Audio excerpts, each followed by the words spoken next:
Bien, estamos de vuelta con Juan Pablo Silva, secretario de Planificación Estratégica del Ministerio de Educación, para conversar sobre cómo busca hacer el Ministerio para que los gobiernos regionales se alineen en los objetivos que buscan en el sector de educación. Hola Juan Pablo, ¿cómo estás? Muchas gracias por venir. Muchísimas gracias por la invitación. Quizá puedes empezar poniéndonos a todos en contexto sobre cómo están repartidas las facultades en el terreno de la educación entre el gobierno nacional y los gobiernos regionales, para que entendamos qué situación enfrentamos. Y esa es una pregunta bien importante porque creo que todos tenemos que entender y conocer que el sector de educación es enorme y tiene muchos actores que participan en la prestación de los servicios. Entonces tenemos actores en el gobierno nacional, como están, por ejemplo, el Ministerio de Educación, están, por ejemplo, también las universidades, que no dependen directamente de nosotros, pero forman parte de la función. Están también los gobiernos regionales y también están los gobiernos locales, ¿no?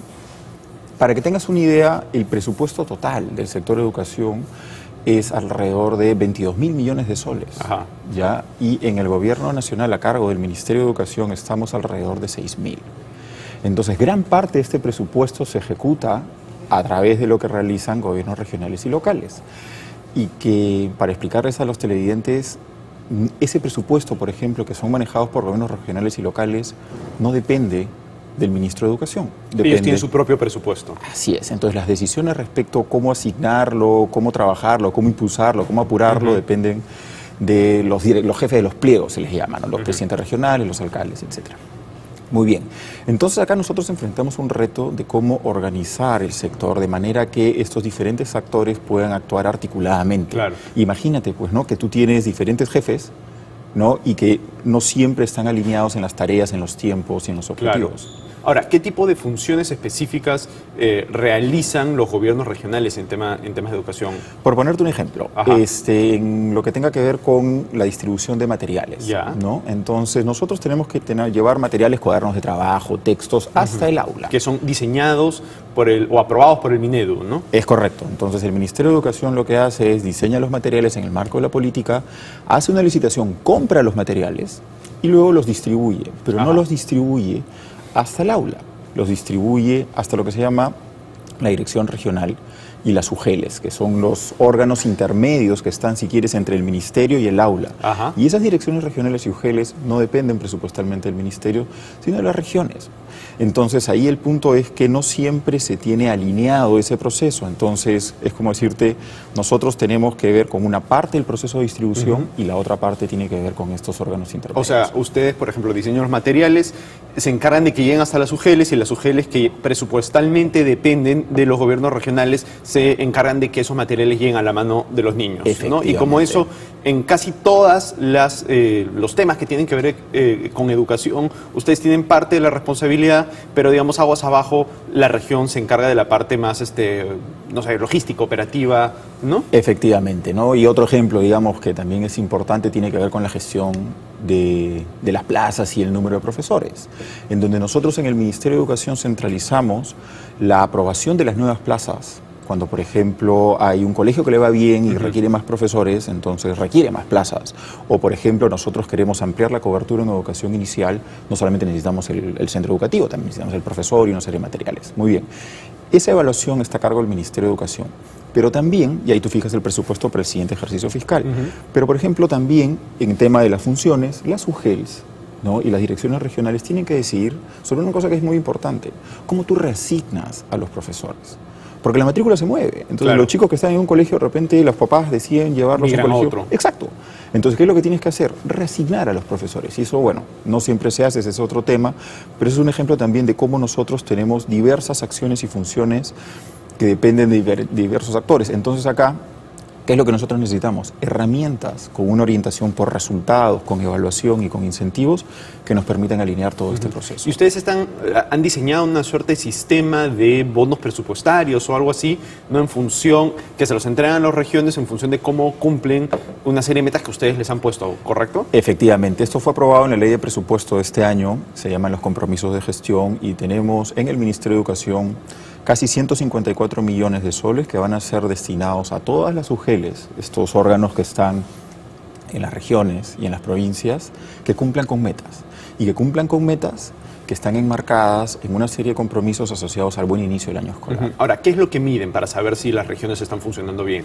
De repente déjame darte un paso atrás. Ajá. Estos 153 millones, 154 están divididos en 2 tramos. O sea, nosotros vamos a hacer 2 evaluaciones, que ya las hemos concluido. La primera acaba de terminar, se terminó de evaluar en enero y ya se realizó una transferencia por la mitad, hasta por la mitad de ese monto.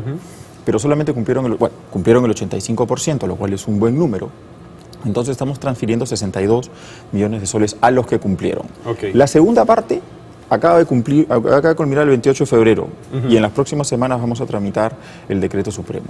¿Qué es lo que nosotros evaluamos para poder transferir en estos 2 tramos los recursos? En el primer tramo, el que ya hemos transferido estos 62 millones, hemos evaluado cuatro compromisos que están asociados a principalmente 3 temas. Entrega oportuna de materiales educativos, acompañamiento pedagógico e información. Okay. ¿Ya? En el segundo tramo se refuerzan estos 3 primeros y se incluyen, por ejemplo, temas vinculados con contrataciones, con contrataciones oportunas a profesores. Y ese es un tema grave. Claro. Tú sabes que tenemos nosotros un grupo de profesores, cerca de 50.000, que terminan siendo un número mayor al final del año, que tienen que ser contratados. No son plazas docentes, sino son contratados durante un año.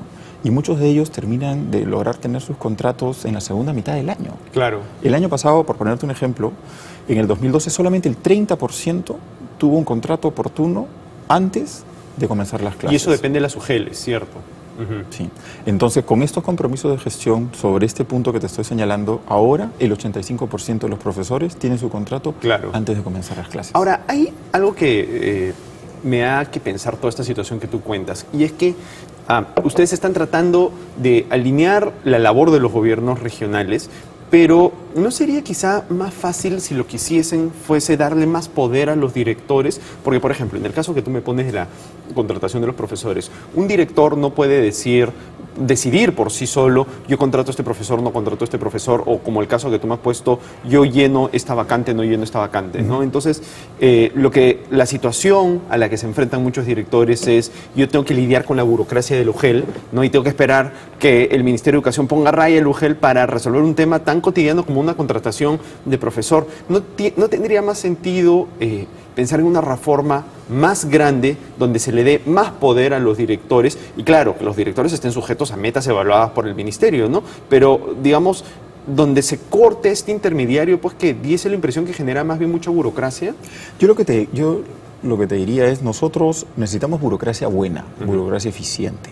¿Ya? Entonces estamos totalmente de acuerdo con lo que señalas y además vamos en esa línea de fortalecer las instituciones educativas, porque tú tienes como en toda la cadena como 3 espacios de gestión. En el Ministerio de Educación, en estos órganos intermedios que son las UGELs y las direcciones regionales y en la propia institución educativa.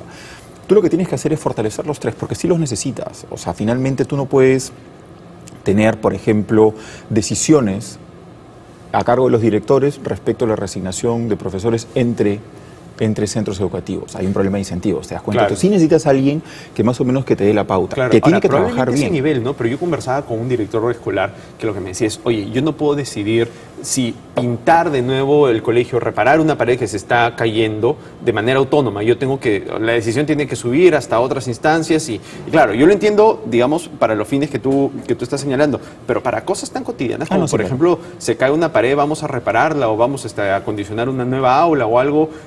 ¿Por qué ese tipo de decisiones están tan centralizadas? Pero eso ya cambió. Entonces, por ejemplo, en el caso concreto que tú estás planteando, en la ley de presupuesto de este año también nosotros incluimos un artículo en el cual ya están transferidos 280 millones de soles a los directores, justamente para realizar este tipo de tareas de mantenimiento, en que no tengan que pedirle permiso a nadie, sino que ellos tienen una serie de pautas y tienen que rendir cuentas sobre lo que hacen, pero ellos tienen que decidir junto con los padres de familia y otros actores para poder mejorar esas condiciones. Ahora, por ejemplo, otro tema sobre el cual los directores muchas veces me han dicho tenemos problemas porque no tenemos total libertad para decidir es el tema de sanciones a los profesores, ¿no? Yo tengo un profesor que no funciona, yo lo quiero sancionar, pero no puedo porque también tengo que llegar hasta el UGEL, en fin. Entonces, muchos directores a mí me han dicho, oye, la verdad es que a mí me gustaría que evaluaran mis resultados, ¿no? Que vean cuál es la calidad de educación que reciben los niños, ¿no? En vez de que me estén haciendo una suerte de micromanaging de por qué sanciona un profesor, por qué no sanciona otro profesor. ¿Eso también se está resolviendo? Por supuesto, y eso tiene que ver con lo que te decía, en que tenemos que tener soluciones en los 3 niveles. Entonces tenemos que llevar y dotar al director de una serie de recursos que le permitan a él, ¿qué cosa? Gestionar el servicio educativo directamente en el aula. Y además déjame aprovechar tu preocupación, que es absolutamente compartida por nosotros en la gestión en la institución educativa, con el siguiente dato. Sí.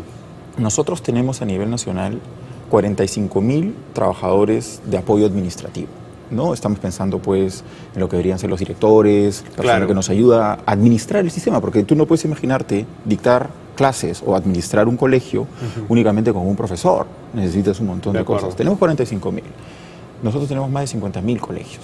Entonces no tenemos ni siquiera uno por colegio. Claro. Entonces ahí tú te enfrentas a una institución educativa, a un director que está solo, o inclusive un profesor que está solo. Entonces, en realidad, lo que nosotros buscamos, y esto es parte de la línea de reforma que nosotros estamos queriendo impulsar, es, como decía el ministro, evitar lo que ahora tenemos, que son escuelas desnudas, ¿no? Que no tienen las herramientas básicas para poder prestar el servicio. De acuerdo. Y eso pasa por lo que tú estás señalando, pero también por darle nuevos recursos. O sea, tú te puedes imaginar no tener un director, tener a cargo un montón de adolescentes y que no tengas algún tipo de soporte digamos, psicopedagógico, etcétera. Eso tiene que cambiar. De acuerdo, perfecto. Muchísimas gracias, Juan Pablo. Listo. Bien, vamos a una pausa y volvemos con Rumbo Económico.